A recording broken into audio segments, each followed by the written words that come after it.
all the panelists, as well as the speaker and the construction professionals who have logged in today morning. That is the 14th May, Thursday. Let us all welcome the panelists as well as the national workshop on recent advances in geotechnics for infrastructure, RAGI 2020. So we have the supporting organizations who have coordinated as well as arranged for the speakers and try to see that all of us are on the same platform. Let me welcome the delegates from ACCI Mysore Center, IGS Indian Geotechnical Society Bangalore and Mysore Center, SJC Sri Jay Chamarajendra College of Engineering Mysore and National Institute of Engineering. So let me welcome Engineer S. Prakash, Dr. M.U. Ashwath, Dr. G.L. Shivakumar Babu, Dr. Parthasarthi, Dr. T.N. Nagabhushan, Dr. Rohini Nagapadma for this inaugural ceremony. With your opening remarks, we will go ahead with the event itself.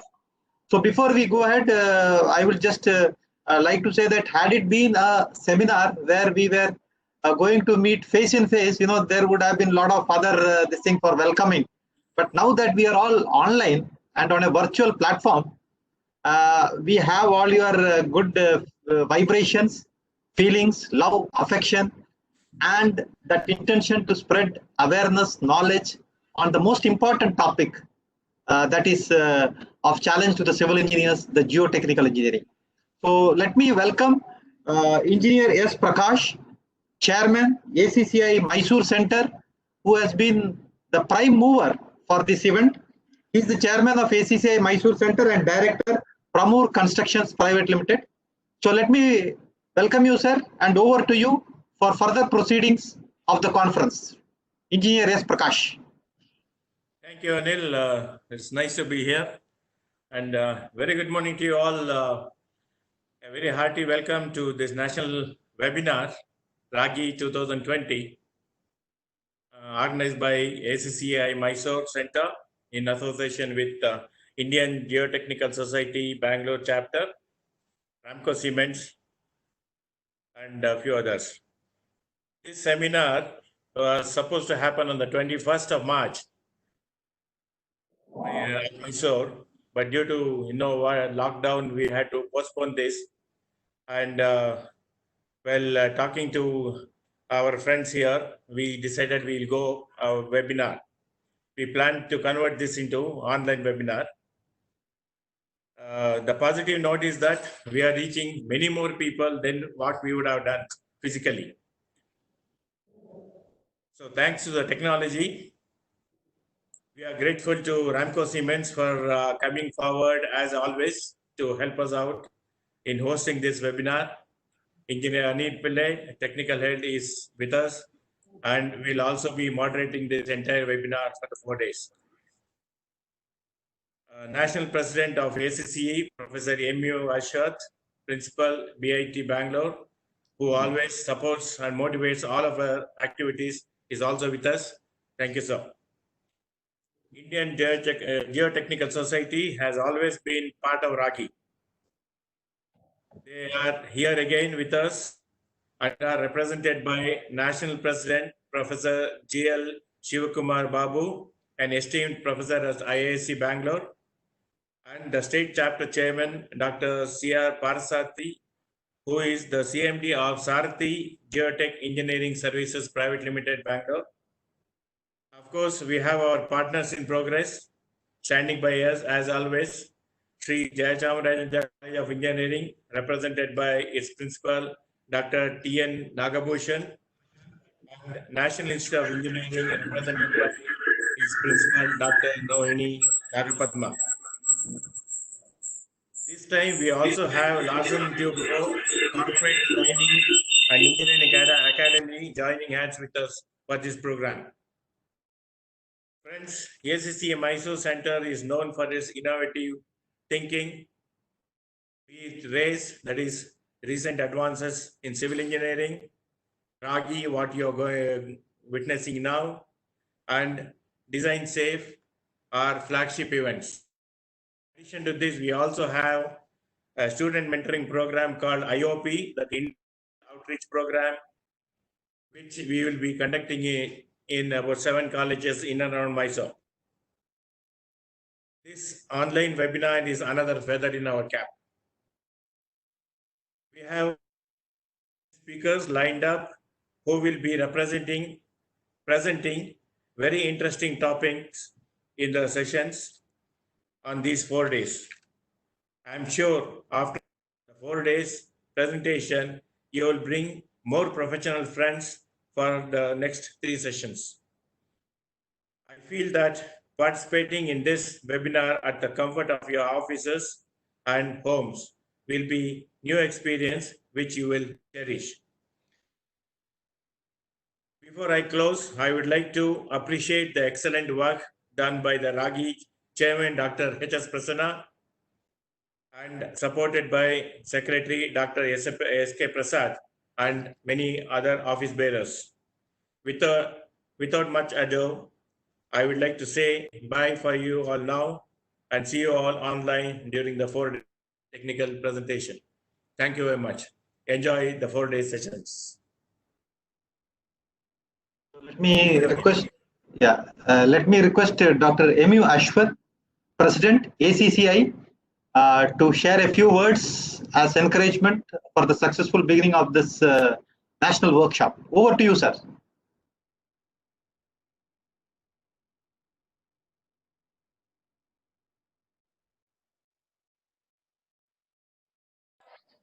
Good morning, friends. I'm very happy today. The participants has already crossed 650 number, and it is a good sign and encouragement for all the speakers, I'm sure. And on behalf of Association of Consulting Civil Engineers India, I bring greetings to all the participants and all the speakers and panelists. I'm very happy that ACC is doing lot of activities as usual, even during the COVID-19 breakdown. In fact, it is more proactive with the support of all the professional associations with our regular supporters like Ramco Cements. I'm very happy for that. And in fact, for the Ragi, they have given entire background support. As usual, Mysore Center of Association of Consulting Civil Engineers is very active, and they are very vibrant in association with Indian Geotechnical Society and JCE and NIE. They are doing this program very effectively, and good speakers have been identified, and I'm sure this is going to be a very good value addition for all the consulting civil engineering professionals who will be participating in this program.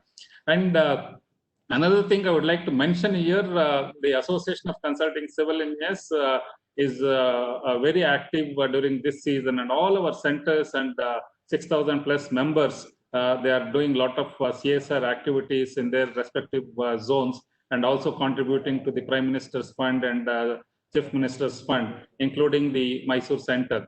So I'm very happy in that sense, and I'm sure this crisis will be over very shortly. And the effect will be there for at least another 1.5 years, and maybe we will not stop doing these kind of programs, if even though the physical meetings may not be possible. We'll definitely do the webinars and online interactions with all the professional associates, and I'm sure the construction industry will be guided by the Association of Consulting Civil Engineers and its eminent consultants. So once again, my thanks from ACCE to Geotechnical Society and all the representatives, Mr. Dr. Parthasarathy and Shivkumar Babu, and the principals of the NIE and JCE are continuously supporting Ragi from the beginning, and I'm sure they'll continue to do this support in future also. Thanks to the principals, Dr. Nagbhushan and Dr. Rohini Nagpadma. With this few opening remarks, ACC will be there for these kind of activities and supporting. And at the end, I would like to bring greetings from Bangalore Institute of Technology also to all of you. And Professor MADHAV, thanks very much. Yours is the opening lecture. I'm sure you'll motivate all our participants. The number is increasing, 750. It is going on. I'm sure it will touch 2,000 in another few minutes. I wish all the best to the organizers. and the complete team of Mysore, SKP and Prasanna and all others. Prakash, I'm sure you have done a great background work. It is going to be a grand success, and I wish you all the best to all of you. Thank you very much. Thank you, Dr. M.U. Ashwath, for that words of encouragement. In fact, ACCI, Bangalore, Mysore, as well as Bangalore has been in the forefront in terms of dissemination of knowledge. And you also had been a panelist in a number of webinars which we had organized, and you had shared your wonderful thoughts. So thanks for that. So let me also welcome the main person who is behind today's event, who is representing the Indian Geotechnical Society, Dr. GL Shivakumar Babu, to speak a few words, during this opening ceremony. Dr. Babu. I would like to first of all congratulate the ACCE for coming forward and join hands with the Indian Geotechnical Society. I must say that the Indian Geotechnical Society is an established society of more than 70 years old, and it has 48 chapters all over India, northeast to northwest to southwest, all of the places. They're quite active. It's very nice that now ACCE and IGS have been working together. In fact, I have been a partner. I delivered lectures in the previous RAGI programs whenever Mysore organized it, and the previous event I was there. And we have been in touch with both faculty from NIT, the National Institute of Engineering, and SJCE. It is really gladdening that we really wanted to reinvent ourselves in trying to, address the needs of the profession in this manner by coming forward in this platform, giving webinars. And I was just, when Professor Prasad was in touch with me, we have been talking about this RAGI since it got postponed. Now we have been, for the past 10 days, we have been working on this. It's a delight. They're able to bring in two experts from theory and two experts from practical perspective. And this is the way to go. And I believe that this sort of working together will always benefit the profession. Apart from this, we have in Indian Geotechnical Society many practical contributions in the sense that we have a professional forum in which a lot of people are active. A lot of seminars go on practical aspects of geotechnical engineering. I think we should get connected much more than now, and I believe that this sort of events will pave way for future activities. So I wish the members, the audience, now I think 860, it was amazing, 870. The plan was, I think we should reach 1500 or something. So let us hope we'll reach that. So thank you very much. Yeah. Thank you, Dr. Shivakumar Babu, for that words of encouragement. In fact, the next 4 lectures is because of Indian Geotechnical Society, the kind of speakers that you have organized. And now the next speaker, Dr. Parsarthi, the chairman of IGS Bangalore Center, would also have his opening remarks. Over to you, sir. Okay, thank you, the organizers, for giving me an opportunity to share a few words. At first, I would like to brief about the chapter itself. The Indian Geotechnical Society Bangalore chapter is one of the oldest chapter of our national body. In fact, started in the year 1964 by our late founder, Professor B.K. Ramaya, as Mysore Center of Soil Mechanics and Foundation Engineering. Later, this was converted into Karnataka Geotechnical Center, which was the only chapter of the entire state. And under the directives of the headquarters, this KGC was renamed as IGS Bangalore chapter because they had a strategy to expand its footprint pan-India, as Professor Babu has explained. So currently we have more than 40 chapters spanning across the country. In the year 2014, the IGS Bangalore chapter also celebrated its golden jubilee. So you can now see that it is one of the oldest chapter. The society has its long history of excellence in the field of geotechnical engineering, nurtured by the contribution of our eminent members who have come from both research, practicing engineers, academicians, and students. As any other professional body, the purpose of our society is also to disseminate knowledge, promote good practice, create awareness, etc. I think we are accomplishing this by conducting regular technical meetings, organizing workshops, seminars, and conferences. In fact, our members from our chapter have served the executive committee of the national body, 10 of them, including 2 of us currently serving. 4 of our members have been the president of the national body, including Professor Shikumar Babu, who is now serving as the 2nd term. We are really proud of you, sir. 5 of our distinguished members has been awarded the Kukalman Award, which is also a very prestigious award. 4 of our very senior members has been conferred the honorary fellowship from the society, and our members have also worked on the editorial board of the prestigious Indian Geotechnical Journal. In fact, many of our members, 6 of them has delivered the keynote Indian Geotechnical lectures, IGC keynotes. So like that, the chapter has been contributing for the dissemination of knowledge. As far as Ragi is concerned, I also had the privilege to be one of the speakers a few years before, and I could understand the purpose. The way it is conducted amidst this corona crisis, hosting virtually as webinar, I think it will create a new dimension in organizing such programs in the future. This Ragi event would attract maybe about 100 to 200 people locally, but now we see 1,000+ people already. Maybe we're expecting many more. So it has a wider reach pan-India to many people on this dissemination of knowledge. In fact, the speakers that has been identified as a series, 4 of them are highly accomplished and distinguished geotechnical engineers. No doubt their talk will throw important aspects of geotechnical engineering, and the dissemination of knowledge will have a good takeaway for all of us. On behalf of the Indian Geotechnical Society Bengaluru chapter, I wish this webinar series all the success, and amidst this COVID-19 crisis, to all the panelists and all the participants, stay safe and stay healthy. Thank you very much, sir. Thank you so much, Dr. Parsarthi, for that wonderful opening remarks. Now let me go over to the principal of SJCE, Dr. Nagabhushan, who has been supporting this knowledge dissemination series. So over to you, sir, for your opening remarks. Welcome. So thank you very much, sir, and it is going on very well. There is some. Okay. There is some background sound. Sir, I feel there are 2 devices that are active in your room. I think so. Just To Dr. Rohini, madam, and then come back to you, sir.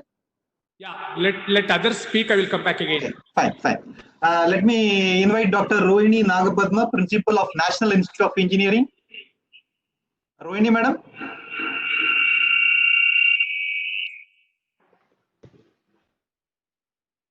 Dr. Rohini? I think she's not. Hello? Dr. Rohini, madam, can you just give your opening remarks? Yes, sir. Sir? Yeah, please. Okay, fine. Hear you? Yeah. Please. Respected members, ACCEI Chairman Mr. Ashwath, Shri Parsarthi, President IGS Bangalore, IGS President Professor Shikumar Babu from IISc All India Chapter, Shri Prakash, President ACCEI Mysore Chapter, Shri Nagbhushan, Principal SJCE, Anil Kumar Pillai, Technical Lead Ramco Cements, Professor M.R. Madhav. I am highly privileged to be a part of this webinar. The National Institute of Engineering, Mysuru, is one of the leading institutions in the country imparting high quality education. NIE was started in 1946 with civil engineering stream, and it has grown over the years. The institution now offers various undergraduate, postgraduate, and doctoral programs in different disciplines. NIE is approved by All India Council for Technical Education and accredited by National Board of Accreditation. The institution was accorded autonomous status under VTU Belgaum, the prestigious World Bank project TechWhip have been successfully completed, and TechWhip Phase 3 is now in progress. NIE has highly qualified and competent faculty and state-of-the-art infrastructure. Over the years, NIE has established centers of excellence in various fields of engineering, impressive placement record, regular short-term courses for students and working professionals, consultancy services, interaction with industry, training programs to aspiring students by means of additional certificate diploma programs through experts in the field, and alumni interactions are some of the unique features of NIE. So going over to the webinar, about the webinar, recent advances in geotechnics infrastructure, RAGI 2020. India has prioritized infrastructure development, and urban places in the country are growing rapidly in recent times. The most challenging projects include train services in hilly terrain, metro trains, road flyovers, and grade separators in cities, development of roadwork, improvement in energy sector, housing, connecting rivers, etc. The construction industry has advanced to new heights in recent times with the advent of modern technology. The constructions of roads, bridges, tunnels, retaining walls, embankments, foundations of structures, stabilization of slopes, improving ground, etc. are the basic elements of infrastructural growth. These structures are analyzed, designed, and constructed based on the expertise available in geotechnical engineering. Hence, RAGI 2020 is evolved, and the following topics shall be addressed. Some challenging geotechnical solutions, significance of case studies in geotechnical engineering, some common misconceptions about geotechnical investigations, materials, the environment, and pile wrap foundation. Eminent and senior geotechnical engineers and practitioners of the country are invited to share their expertise covering specific case studies. Civil engineers involved in infrastructural development will find this workshop very interesting and useful. Academicians, builders, consultants, developers, engineers, and students can be benefited from this workshop. This event is being jointly organized with SJC Mysore, ACC India Mysore chapter from the last 6 years. I wish this event a grand success. Thank you. Thank you, Dr. Rohini. Then thanks for your encouraging words and those opening remarks. And now over to Dr. Nagabhushana for his opening remarks. Welcome back, sir. So thank you very much, sir. And it's indeed a pleasant morning. And I recall my earlier presentations on RAGI 2018 and 19. So where we could really, collect only few people in the auditoriums, about 100 people. Now that we are able to expand it to 600 plus, it's amazing, really. Thanks to the technology. Now that we are able to showcase our strength, our expertise to a large gathering, both within the country and also outside the country. So thanks to the organizers that this is going to be the future of technology, where we will be able to disseminate our knowledge and expertise to the rest of the world. This is one part of the amazing applications of information communication technology. If I recall my presentations earlier, I spoke about some of the advancements in electronics and communications and also computing systems that really propelled the growth of understanding the geotechnics, and therefore the emerging, fast-track emerging applications in geotechnical engineering. Now that if you look into the spectrum of audience here in this, out of 600 or 700 people, many students. Now that the students basically have the theoretical knowledge about the soil mechanics and the geotechnical aspects. The experts who are drawn from different segments here, who have made name for themselves, are able to share their expertise and experience gathered over several years of actual physical contribution.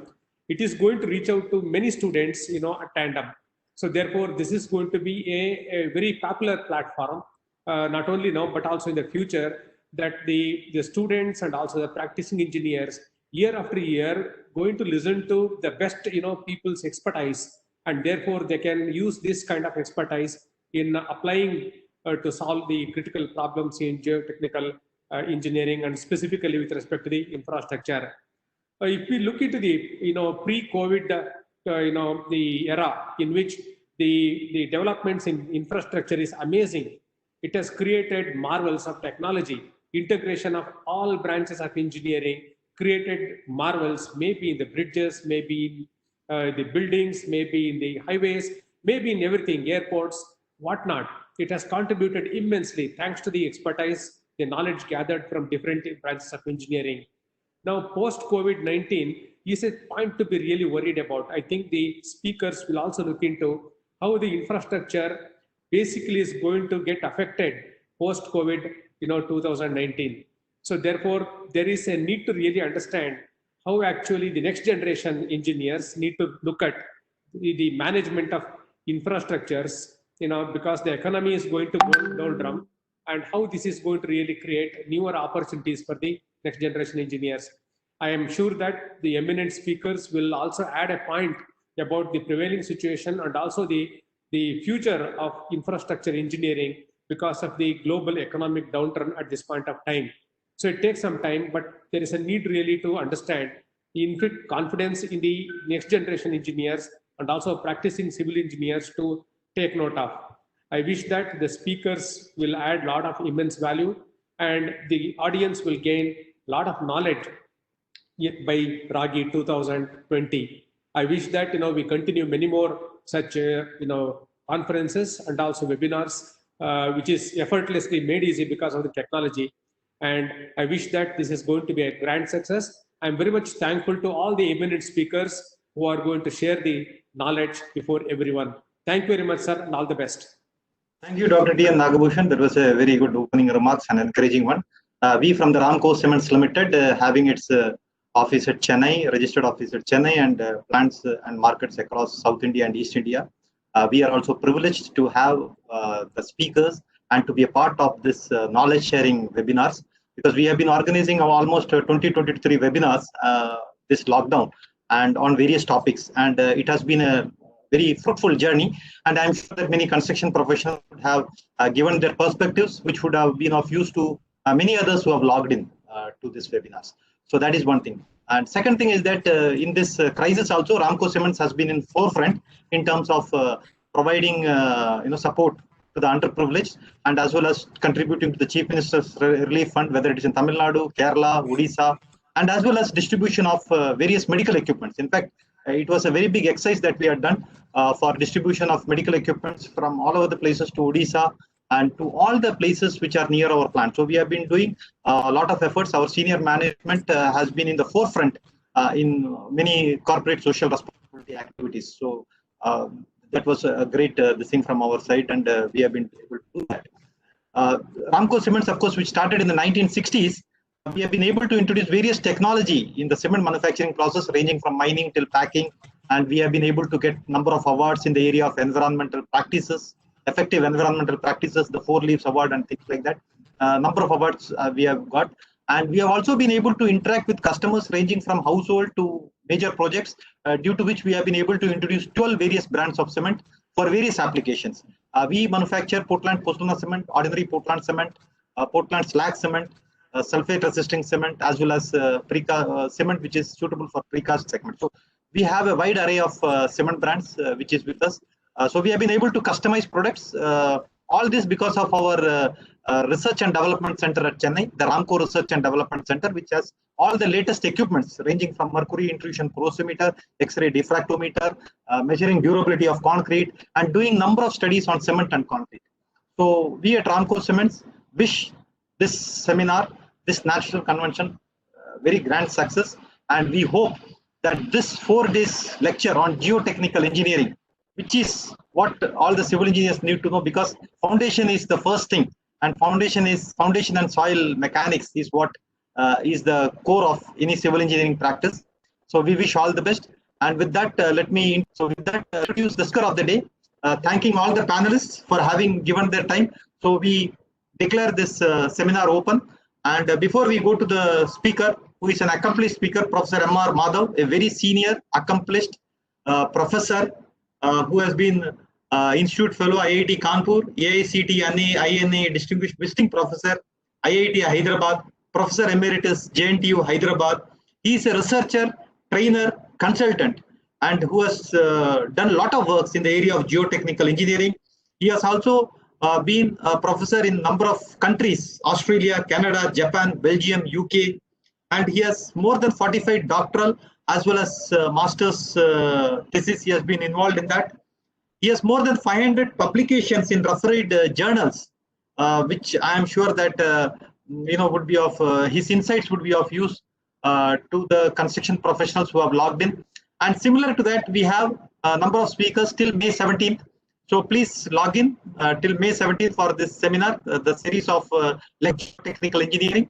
So let me welcome the speaker of the day. It's of Professor Dr. M.R. Madhav. Sir, you are there? Yeah, I'm here. Yeah, welcome to this seminar, sir. Thank you for taking of your time. And now I go to you for sharing presentation. Yeah. Almost 1,000 participants have logged in. In fact, it's a lot of interest that has been generated. Over to you. You can share your presentation over the shared content. We go ahead with the presentation. Yeah. Can you switch on share content? Can you switch on share content? I'm not able to hear. Share content. Can you share? Yes. Yeah, we will do it in a minute, sir. It's a lengthy panel space, so I'm drawing it down.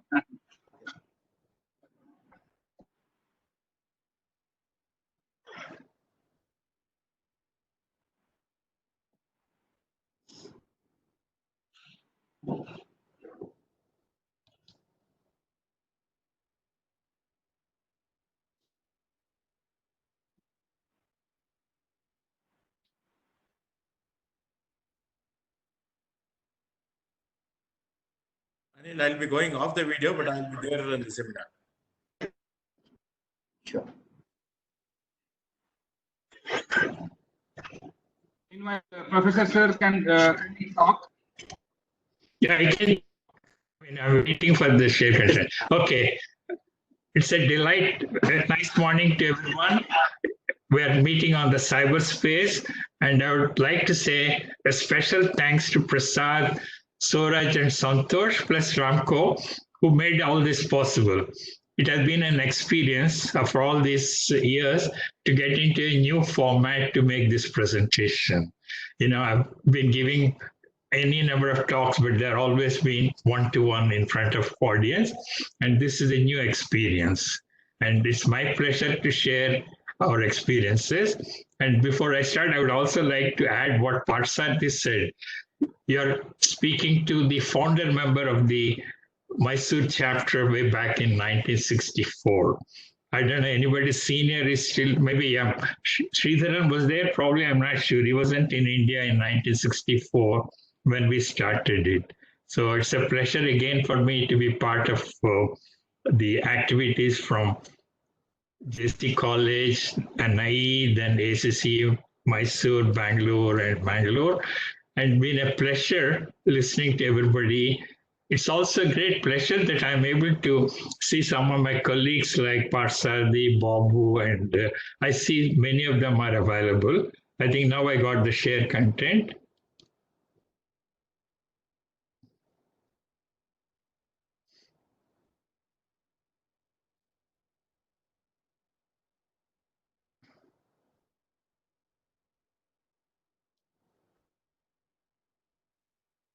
Okay, can you see my PPT? Logging in. It is coming up. Yeah, it is. We are able to see. You go ahead. We are able to see your presentation. Examples of geotechnical. Okay. Yeah, I would like to start my presentation once again, thanking everybody. And it's a delight to share some of the experiences. Having been a geotechnical engineer in various capacities for the last 50 years, it has been a great opportunity to participate in this kind of events. I just would like to present this as a kind of comment on my interaction with my structural engineers. Most of ACC members, as far as I know, were predominantly structural engineers. And they have a very limited, or would say, constructive view of geotechnical engineering. Most of the time they call me and say, Madhav, give me the bearing capacity of some place, and in the good old days. And now they have added, they said, please give me coefficient of subgrade reaction. Last year, ACCE Hyderabad chapter asked me to make a presentation and give them ideas of getting bearing capacity and coefficient of subgrade reaction. It took me about an hour, hour and a half to convince them, saying that it's not a property of the ground or the soil. We need to know what are the structures and the foundation. And I would like to impress that all the response of the ground is because of the loads of structures built on them, and most of them are interactive. So I was trying to share that experience of my last 50 years, and anytime Mysore or Bangalore wants that lecture on dealing with structural aspects of geotechnical engineering, geotechnical aspect of structural engineering, I'd be too happy. Today, I would like to present a very interesting one where I had most of them are what I shared, but some of them are by my colleagues and students. The first topic is for coastal protection somewhere in Gujarat. The second is high-rise, very high reinforced soil walls. Third one is a new, I would say in the last 4 or 5 years we have developed on extremely soft ground, how to provide reinforced foundation beds.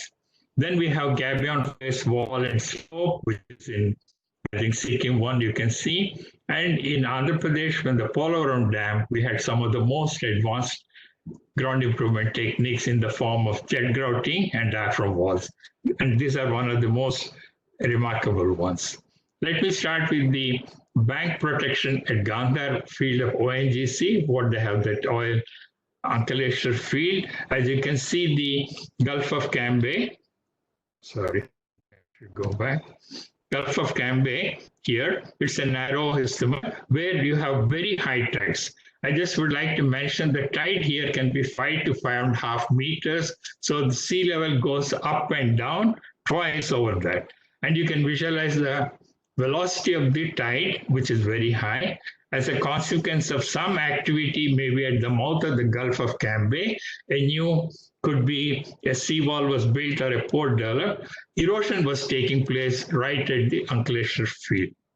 And the magnitude of erosion is about 5 to 10 meters per year. The coast is moving inward into the land side and is affecting the oil fields.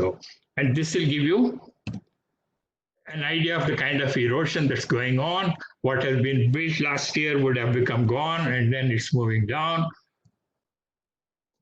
These are the kind of things. Note the date, it's 2006, the kind of erosion that's taking place. They tried all kinds of sheet piles and various support systems, and they get cleared or washed away within a matter of weeks. I want you to notice to the right, there's a shipbuilding yard. This area of Gujarat is very famous for what's called making of doughs. Dough is a typical Arab word which they use, 1,500 to 2,000 ton boats, which are used for plying between Middle East or the Gulf and the, Gujarat coast. And that's going to be washed away very soon. And this is another workshop. You can see it's another matter of maybe a month or two before it would have been washed. And you can see the kind of haphazard solutions they proposed, piles and sheet piles, and thought that they can arrest this.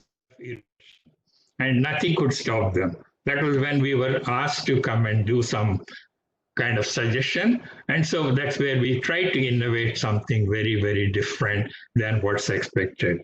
To me, this is one of the biggest challenges. You can see the kind of damage that's going on. So what we tried to do here was use the latest technology in terms of gabions. Gabion is an Italian word, which is nothing but a wire mesh basket. So what we said was, let's provide a wire mesh basket as a slope protection. And we also will provide an apron. The bank here is about 13 meters high. So we had to provide a berm at a height of 7 meters. And then we provided the PVC coated gabions because it is seawater. Then the gabion is protected with the sandbag and geotextile because the seawater would come, go back into the soil and back to erosion, etc. But what I would like to say is it's not slope protection alone. You need to have a combined solution in terms of a gabion, which is provided as an apron, which is 12 meters on the bottom. And this is how the concept was developed, and then this had to be launched. We also had, at some point, the height was a little less, so we said we don't need to provide a berm, but the slope is still the same, one vertical, two horizontal. PVC coating is to take care of corrosion from the sea. And this is what was suggested and implemented. And so we started installing, and these were installed in April, as you can see the date, and they had to be launched underwater because the tide is not going to go away. Every day it would come. So we had pre-filled gabions. We had to use barges. People were going underwater to tie the gabions together, and they have built the whole system. This is the situation in May that was started in April. What you saw here in December, and you can see the tide is coming up. It's halfway. The tide is even going higher, and the gabions in May 16, August 4th. The tide is almost to the top here in this when the picture is on, and you can see the gabions are still working. I want you to notice a very interesting thing here. When the tide went back, instead of erosion, what we see is accretion. So the soil is getting deposited because of the low velocity, and in between the stone, there is less of velocity. So there's a bit, what should I say, accretion. And idea was to stabilize this for 5 years, and apparently it's pretty going on even now very well. And this is a overall picture you can see. We got a stretch of about 850 meters. That's what they gave. And this is what was being achieved at that point of time. And these are, of course, those people coming and verifying whether it's still there or not. And what is the beauty of the whole thing is that this is the end of the whole range that we got, and that is where the wall ends, or the slope stabilization. We could train these people. You know, this whole thing was done with the local labor. We got the gabions from, Bombay, and then trained these people, they installed it. And so you can see it's one of these unique solutions for coastal erosion. Next topic I would like to present would be, this is in Vijayawada. There is a hill called Indrakiladri, and there is a very famous temple called Durga Mallesha Swami Temple. Like many of these Indian religious places, they're all on top of a hill, like Tirupati, wherever you want to look at. And there used to be a single lane ghat road that was built in around 1940-42, which was working. But the kind of pilgrims that we were having with the kind of population, the numbers have gone up. So it's probably at one point of time when this incident happened, there were 10,000 people visiting on one of those Vijayadashmi days, and obviously not very good crowd control. So there was a stampede, because of which I think about 8 people died. And this is the kind of approach road. You can see right from the main road, you have a ghat road going top, and then takes a U-turn, goes up to the temple as you go towards the right-hand top. So the accident happened somewhere here, and 8 people died. They said, oh, how do we widen a ghat road? Everybody thought initially good idea would be blast the hill so that you get more space. Now, blasting is a very simple technique, but a terrible one, because many of the blasting contractors, they want to get the work done fast without bothering about the overbreak or the damage it does. So when they are putting so much of blasting, I think this overbreak is so much, and the vibrations were passing on to the temple itself. Then they said, no, we can't have that. So we'll have to go to the valley side. Now, valley side, they could have thought of one is a bridge, and the height is around 20, 22 meters. And then you need, obviously, once you have any structural system, you need good foundations too. So they said, no, we can't afford to have a bridge. And that's when we came out with an idea, a reinforced soil wall with a block face. And that's what was approved. And so this is the original site. Instantly, the person you see is one of my students who was the designer advisor. I have been there not as a designer, but advisor to the endowment department. They said it's a very new thing for them and they were not ready to take a risk. They said, as long as I'm there on their behalf to ensure things are designed and built, they are very happy. I would like to compliment the chief engineer who took the great risk of adopting this technology. And so you can see the hill on the left side broken and a lot of rock fall. We had to stabilize the rock fall too with some another innovative technique. So what you see here is the valley side of the hill, and there are some old structures and all kinds of formations. They were ready to take off because this is a unused what they call chowdhury, where pilgrims used to stay, and there used to be a staircase. And they said, no, we can demolish it and give it to you. So we started removing this, and this is the view of the alignment, and you can see the red car from there down below would be the wall that's coming up. So this is how we started they started the work. I was only visiting once in a week or fortnight to supervise the whole thing. This is how we start demolishing and getting to the bottom, clearing the site, as you can see. Clearing the sites, removing the loose debris, the organic matter, loose pockets, whatever it is. So the site has been cleared. And then we did a little bit of excavation to remove the bottom soil so that we could provide a drainage layer and give the base for the reinforced soil wall. And this is the drainage blanket at the bottom. The person on the right you see with trousers and half jacket, Raju, he was the main contractor, but very, very, sincere and hardworking. He ensured that everything was done well. So this is the bottommost drainage blanket which was proposed.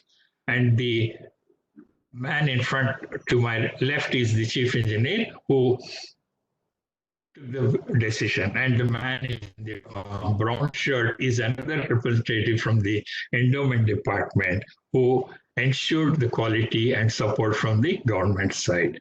And you can see the beginning of the block wall on the right. And this is the kind of a geocomposite that was provided by the company, which is both a drainage layer and a reinforcement layer. We could get something like 250 kilonewton per meter strength, a very strong geosynthetic. And so we started constructing it. We put it, reinforcement, start constructing the whole thing, compact it. And then quality control is absolutely important. We ensured that we always were getting minimum 95, but most often 97 to 99% of the proctor density. And this is how one of the core cutter methods we are using. They were also using the field density by sand replacement, so that, and then you can get the unit weight, etc. And this was done very, very thoroughly. Another interesting thing is this, most of the reinforcement walls you see are standalone, which means for a highway bridge approach, etc., you don't have any other thing except the wall on the other side. Here we had a steep slope, and as you have seen the mountain, the groundwater was coming from there. It would flow through the slope into the wall. So we had to make sure there's no sliding between the existing rock slope and the retaining wall. So we said, okay, we'll now try to reinforce with dowels, and we drill into the rock, provide about 3 meters and put the strips so that the RE wall is tied into the existing slope. This is the kind of thing, 3 meters inside and the 3-4 meters outside. And these are provided at every 2-3 meters elevation. And another biggest challenge for all of us was at the site was, how do you take the material? The height of the road from the height of the cart road was 24 meters from the street level. You can't take anything from bottom because you're raising the wall. And once the wall comes, there is no access. So all the material had to be taken to the top of the ghat road and dumped from there, spread and then constructed. And this is the first tier alignment you can see on the front there. And we had to use a smaller roller to compact near the edges. You don't want heavy roller coming there. Fortunately, the kind of muram we got was one of the best backfills we could get anywhere in the country, with some 10-15% gravel, coarse sand. The friction angle was more than 38-40 degrees, but we were only designing for 32-33. So this is one of the views during construction, and you can see the people there when the material is being dumped from the top. Then another interesting thing would be we provided the chimney drainage next to the slope, and you can see collect all the rainwater that's infiltrating from the top of the Intrakiladri. It goes into the chimney drain, goes to the bottom drainage blanket, and is taken care of. I would like to share that we need to think of all the possible complications that can happen. So once the first tier is over, the second tier is being constructed. We have a 3-meter, 4-meter berm here. So you can see the wall on the right is where this second tier begins to. And this is the final construction. I want you to look at it. The original ghat road, which is a single lane, is hardly 3.5 meters. It has been now possible to provide 11 to 13 meters of space. And I want you to look at it not as simply a road. It is creating space in the sky. I would like you to look at that way that we have been able. And the river you see is the Krishna River, which is hardly less than 100 meters from the wall itself. And there is a national highway in between the wall and the river. So you can see it's one of those unique challenges one could get. This is the completed 2-tier wall, which was built hardly in about 1.5-2 years. And they were so happy. They said, no, we then want something more. What happened is when the ghat road climbs up, near to the temple, again, it's very narrow, and they don't have any space for parking or for pilgrims. They said, we want, this is the view from the river, very nice one. I would say, as a civil engineer, we should be very proud that we have such a beautiful view of a structure. Aesthetically, it's also great. So near the temple, they wanted another, where we had to widen the whole parking area. And so it was a 4-tier wall. So this is a 40-meter high block face retaining structure. You know, if you calculate even the self or settlement of the compacted fill, that itself has come to about 600 to 800 millimeters. And naturally, the wall movement has been about 160. The problem with most engineers are they're afraid of movements. My structural colleagues, if I say the foundation settles by 50 mm, they say, no, it can't. But soil is not concrete, it's not steel, so it will settle. And so once it settles, there are going to be some deformation problems. And many of us were involved, including Babu had come there a few times. And we all had sorted out and convinced them in a retaining reinforced soil wall, deformations are required and expected. Up to about 0.6% of the height is allowed. And this has been built around the 4-tier one, I think around 2010. And with the blessings of the Durga Devi from the temple, it's still working well. The problem is only on the roadside, people keep crashing onto it. Another interesting challenge I got in the last 4 or 5 years is, how do I take care of extremely soft ground? And then this is where the problem would come, that people say, oh, you had a simple solution. And these are the new latest 2-bedroom houses which the state government wants to build and give it to the economically weaker sections, and they can't get a good site. So this is somewhere near Machilipatnam, and this gives you the idea of a layout of the whole plot, where they have maybe something like 20 blocks, 4-storied and 2-bedroom ones. And this is the site they give. It's a coastal tidal land with a lot of shrimp farms, which means that you have a lot of stored water too.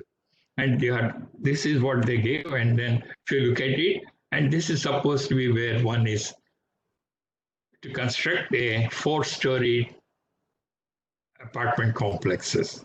And so they originally, this again, another view. When it rains, can you see the kind of flooding that takes place?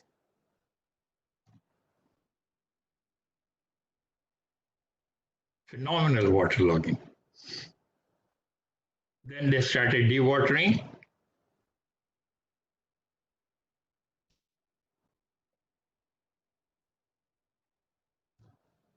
Yeah, I want to see, this is the challenge for us.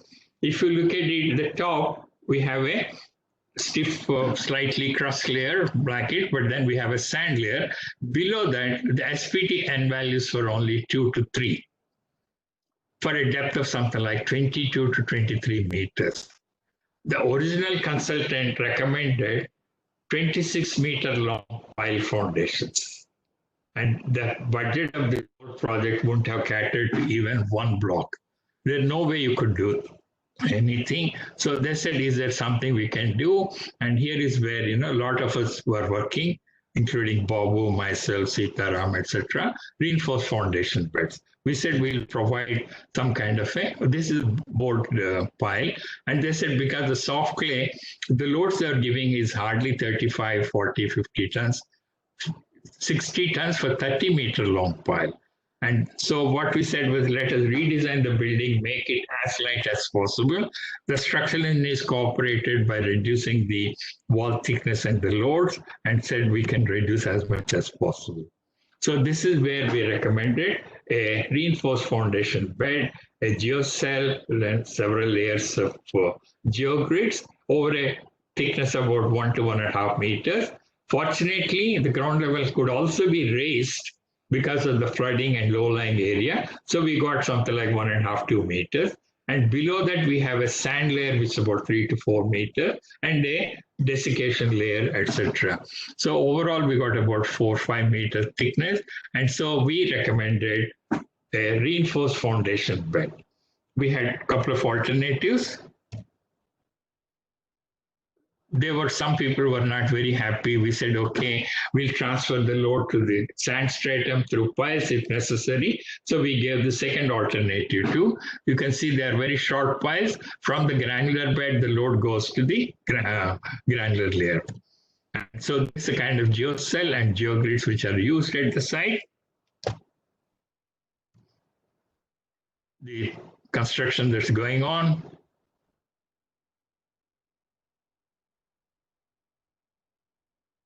First, you provide a granular fill, locally available sand, compacted, provide geocell, geogrid, etc. We were trying to use as heavy a roller as possible. It is what I call as a dynamic preloading. So much so, not only are we compacting the ground, but the vibrations travel a little further down, and that will improve the dance layer too.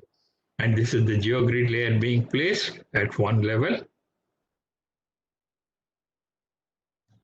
It's a biaxial one, provide granular layer again. So each sequence of these we have provided, and then of course compact it with good compaction, provide adequate water so that compaction is perfect. This is the geocell layer, 100 mm. And then this whole area was completely reinforced with geocells and filled with good gravel. Then this is the another 150 mm thick geocell, compacted, 18 to 20 ton roller. And then they started constructing the multi-story structures. It's almost like a lightweight raft because of the raft, which is above the reinforced foundation bed. The average loads were less than 10 tons per meter square, which is good enough for us. And this is the set of blocks that have been constructed. And actually, the idea they got was when we use the same technique. I don't have unfortunately, the pictures for the Krishna University building in Machilipatnam, but the same technology was adopted about 10 years ago. They had this new technology, new buildings which are built in the same locality, hardly about 5 kilometers away. And they have been now in existence for the last 8 to 10 years. And you can see they're perfectly working. And these are much heavier structures where the average load is something like 12 to 14 tons per meter square. And this is how the Krishna University building was built. And following that, we have the other ones too. Then I would like to present another unique structure built by, I think, McAfee, and Ashish was a student at IIT Kanpur. He shared this. This is the site for the airport in Sikkim. And to have an airport in Sikkim is not easy. It's almost like a joke because you will not find any flat ground there. It's full of uneven or hills, etc. It's like, if you go to Bhutan, you can't even find a stretch. So when you go into the Bhutan airport, even the plane had to bank so that, it can't even fly flat. And then they hardly have maybe about 1.2 kilometer long one. So here is the hill on which it was being planned. Some of them are tea gardens. And this is the layout for the Sikkim airport.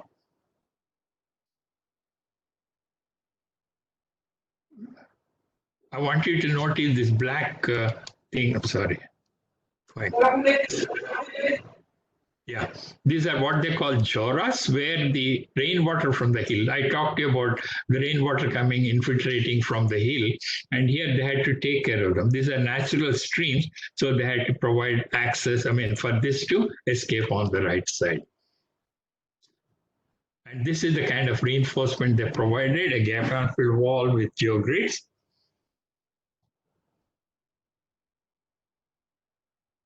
Apparently, this is one of the highest ones, 76 meters high, a reinforced wall with a slope on the top. And then the beauty of using any of these systems is you can convert everything into green.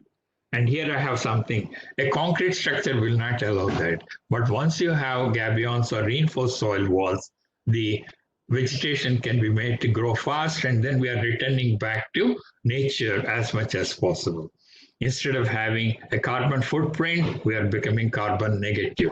And that is the beauty of the erosion control measures or gabion structures or many reinforced soil walls too. And this is how the joras are connected through culverts down to the downstream side. And this is absolutely necessary, otherwise the runway would get washed away. This is the culvert. Through the wall, you have to provide a box and then take it down. And you can see it comes at the bottom too, collect it in a drain. And this is how the, again, project was taken up, clearing the site. The other interesting thing here in Sikkim at Pyongyang Airport is that the amount of cut of the hill should be equal to exactly the amount of fill required on the valley side. If you cut too much, you will lose material. You don't know where to store it. If you cut less, there won't be enough material to construct the valley side too. So they did both and managed to balance the two. And this is the construction part. This is the concrete box culvert which they're constructing. This is the gabion wall which is being constructed, and you can see the geotextile filter so that the backfill material will not go and clog it. And then once it gets clogged, we have problem with respect to pore pressure, seepage, etc. So the chimney drain, again, you have to construct at the wall face and on the front too, so that the water from the hill is collected and taken to the bottom. And this is how the water from the culvert is brought down, and you have to have a chute with a lot of steps so that they're becoming energy dissipators. And this is the quality control. They had used a nuclear gauge instead of core cutter, which is much faster and nowadays very safe too. And these are the problems. Again, I would like to say, in all these constructions, monsoon is a big problem. In Vijayawada, we had also one cyclone coming or came in May 20th or so, and we don't design any structure for a sudden downpour. It will be too expensive to do. So obviously there was a damage, because of which There was a bit of a flag from the press and the government, but we could convince them these are some things you cannot avoid. And here, of course, they have been able to do a much better job. The work was disrupted, but then finally it worked well. They had provided enough tarpaulin waterproofing agents on the top. The other interesting thing I wanted to see is that this is a very good challenge that we have. Most reinforced walls and RE walls are designed as a straight ones. But if there is any bend or curvature, you need to take special precautions. The reinforcement has to be designed at the junction so that it is taking care of the, here it's luckily a kind of concave inward. If it is convex outward, you'll be having serious trouble. I had a couple of problems where if it is convex, the hoop stress was not taken care of. And so the wall cracked because the bending of the wall on a convex surface. And this is where you can see the slope can be green. First they put coir, erosion control blanket, and then you seed it. This is gabion toe wall. And this is the beauty of it. I want you to see any civil engineering project that you would like to do, make sure that we can get back to nature as much as possible. And here is an ideal case where you have a slope, provide a coir mat and seeding, and you can see March on the left side, and by December, the kind of greenery that came. And this is what we all should do in civil engineering. This is the section of the wall. You can see a lot of reinforcement. Some more construction drawings, some in pictures. Kind of grading. Gabions. With the kind of gabions and reinforced material, a lot of flexibility is available for us in geotechnical engineering. So we can do a lot more things. And then you don't need highly skilled people. You can use locally people and train them within a matter of 2-3 days. All you have to make sure is you put the larger stones on the outward, fill it with smaller ones, provide a geotextile to prevent, soil getting into that kind of thing. We did this way back in 90s in all coal mines, and now the technology has become very good too. And here is the wall under construction, and this is the structure up to 20th layer. And vegetation starting. And if you have a berm, you can also use that as your greening agency or platform. And this is what I would call is something every civil engineer should think of. How can I integrate greening as part of our design? Now, this one I would like to say, apparently there is a bit of problem when you have such a huge structure and it's in Himalayas. I'm not sure whether they have taken care of all the tectonic forces and etc. And there is some kind of controversy going on. But as far as geotechnical design is concerned, it's a phenomenal achievement. Then I would like to come a little closer back to Andhra Pradesh. And one of the major projects is the Polavaram Dam, which has been in the pipeline. Some of you may like to know that Tazagi came here in 1943 or 44 as the consultant, and he gave some advice. And that was the first time they tried to drill a hole in India. Till that time, I don't think we ever had any geotechnical ideas. And so they did. Finally, it's being taken up. So you have to have the temporary coffer dam and the main dam. For the coffer dam, they had to provide a seepage control. They said, okay, we'll go for jet grouting. It's a very powerful technique which has come into India in the last maybe 10 years or so.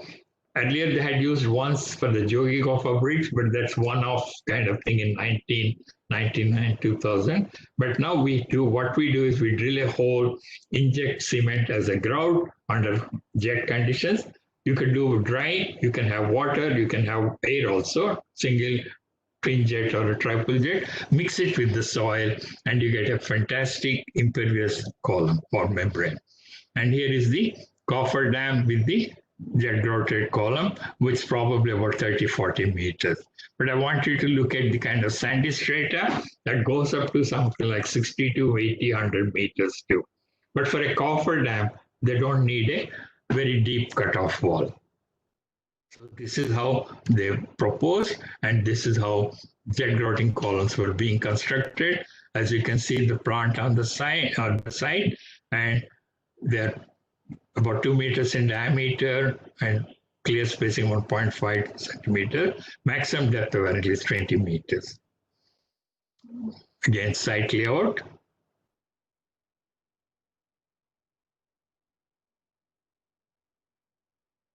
Another view. This setup, the silo setup, bentonite mix to stabilize the, once you excavate with the jetting, and you have to check the verticality. And this is kind of another good thing in geotechnical engineering, I would say, is that we have real-time monitoring possible, where any modern equipment with a microprocessor will give you rate of penetration, the force, the amount of grout that's going on, the rate of pressure. And finally, you could see they had a condition that by 2018, June 16th, I think they had finished it, and they proved that their grouted columns are contiguous to each other, and you can see they have been provided a good cutoff. And then they had to provide a diaphragm wall for Polavaram. This is the main dam, and this is how the diaphragm wall looks like. You have something like 5 to 10 meter cutter that goes inside and then excavate. You fill it, provide the reinforcement, and provide concrete. So the grab and the bentonite pond that you see at Polavaram. And this is the section of the diaphragm wall.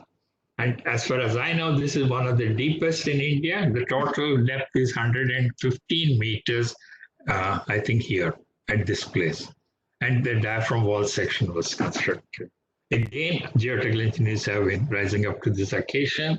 The wall was constructed, you remove the guide wall and do the whole lot of it. And this is the cutoff wall that you can see here. So I would like to end my presentation with a small thing. Most of you know how to calculate a square root, but how many of you have seen a square root? So here is a square root. I also would like to say, we geotechnical engineers not only deal with soil, but there is beauty in soil if you can make it as you can see the pictures here. And I would like to finally end up my presentation with my signature. Geotechnical engineering is a science, but its practice an art. And this is what I would like to convince my structural colleagues. Most of our designs are not necessarily code-based. You have Professor Srinivas Murthy in Bangalore, who is, I would to me, one of the best geotechnical engineers we have around. He comes out with out-of-box solutions and don't ask for code. You believe in code, most structural engineers, but I would say in geotechnical engineering, code is only a guideline and should not be taken as a sacred text or a Veda. I would like to again thank all of you for giving me this wonderful opportunity to make my presentation. And I would love to, answer any queries if you have. Thank you very much. Thank you, sir. That was a real insight presentation. Based on your practical experiences as well as real-time case studies, which I am sure would have created an interest in the participants who have logged in. In fact, there is more than 1,000 participants who have logged in for your session, and that itself shows how the interest that geotechnical engineering has created in the mind of all construction professionals. With those few words, I thank you, sir, and I would request any of the panelists if they would want to add something to the presentation. Yeah, I just want to say that it has been a brilliant presentation by Professor Madhav, and we have been involved. In fact, he pointed out that a couple of projects we worked together on the RE wall project in Vijayawada. But one thing I always, hello? We are Is it audible? Please Is go it ahead. audible? Yeah, I can. Yeah, actually, what is, as I said, geotechnical engineering is quite innovative. And there is a lot of need for trying to document some of these things and work out a few solutions which a common engineer, like structural engineers, will understand, because they need to integrate. And I think there should be a much more interaction between structural engineer, because when it comes to ground, there are a lot of challenging solutions what one can offer from geotechnical engineering problems. There are a lot of other seepage related problems, like particularly in soft soils and even embankments, one need to address. So I would like to just thank Professor Madhav on behalf of Indian Geotechnical Society for bringing his valuable experience and insights into these problems. And I thank you very much. Yeah. Thank you. Which has been posted. Can you take one question, sir? Yeah, sure, no problem. He asked about the durability. The PVC gap, the saline environment of the seawater. Is there any possibility of dislodgement of the stone in case of any eventuality of damaging of the gabion mess in a long-term serviceable? That is yeah. Basically, this one is a very critical one. They wanted 5 to 10 years. It worked out very well. And they want only 5 to 10 years. Actually, most of metals reinforcement, we galvanize it. For example, gabions, we provide about 270 grams per square meter of the wire. And then here we want it to be extra. Once you have PVC coated, you can be sure it will be there for 10 to 15, 20 years.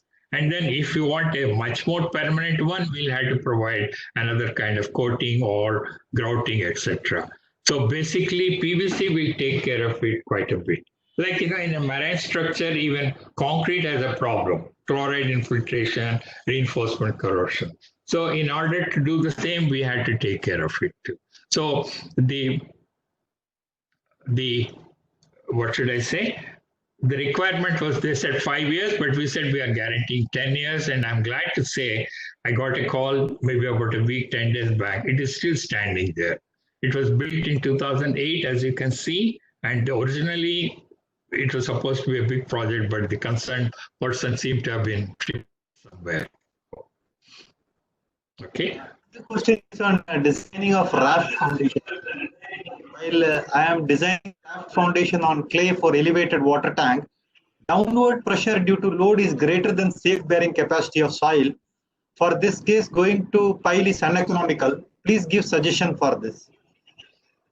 Basically, what I keep telling is nowadays we are actually going for what you call piled raft, in which case we take care of the load that soil can take, which is about 40 to 50%, and provide piles. And if that is also not possible, like the one I showed you near Rudravaram, Machilipatnam, we are providing the reinforced foundation beds, distribute the load overall, and then basically, even in your case, we have done recently, I provide a ring foundation, and around the ring, I provide reinforcement of a finite width. And that's how we have been able to solve the problem too. So I would like to minimize piles wherever possible. I can share that as a geotechnical engineer, my concern is to save the environment. So if I can use less concrete and less steel any day, I would go for it. I think all of you know that to make 1 ton of cement, we generate, I think Ramco, I don't know how much you do, 1.5 ton of carbon dioxide comes into the atmosphere. So my feeling is, again, we need to improve your cement production and optimize use of cement in concrete. And that's where, we have a lot of geotechnical solutions which can help in minimizing the impact on carbon footprint. And this, even steel is worse. 1 ton probably generates more than 2 tons of carbon dioxide into the atmosphere. So I would like to say this kind of alternatives we can do. I know there are enough experts in India who can give you alternate solutions to pile foundations. And if you can avoid pile foundations, you save time. Okay, so I would recommend that a possibility. Thank you so much, sir. In fact, as you rightly had pointed out, we are also working with professionals for economizing the cement content in various design mixes through our R&D laboratory, because optimizing the mix design is what is all about, as you rightly pointed out. Is it economical to provide reinforced? Yes. There is one more question. We have the last question, sir. I'll just is it economical to provide reinforced foundation bed for small area structure? Depends on the kind of load. You see, the problem is we never give any blanket recommendation. Ours is always related to the site. I need to know what kind of structure, what you want to provide. It should be possible. The thing is that I have a problem with many of my colleagues phoning up and saying, "Madhav, give me bearing capacity at say Mysore or Bangalore." We don't do that. We need to deal with the ground. And as a aside to you, my request is, if you have a consulting firm in structures, please have few geotechnical engineers. Most of the people, they don't. They think structures can exist in air or ground can take care of it. So that was good beginning of the series of lectures that we had today on geotechnical engineering. Very good beginning, and in fact that was a very energetic presentation by Professor Madhav sir. Thank you for giving us your time in spite of your busy schedule, and thanks I would like to thank you for giving me this opportunity. For sharing your insights also. So tomorrow again we meet at 11 a.m. for the next series of lecture. So tomorrow the talk would be on some common misconceptions about geotechnical investigations by Engineer P. Mohan Prasad, who is an geotechnical consultant from the Geometrics firm at Bangalore. So he would be talking to us tomorrow at 11 a.m.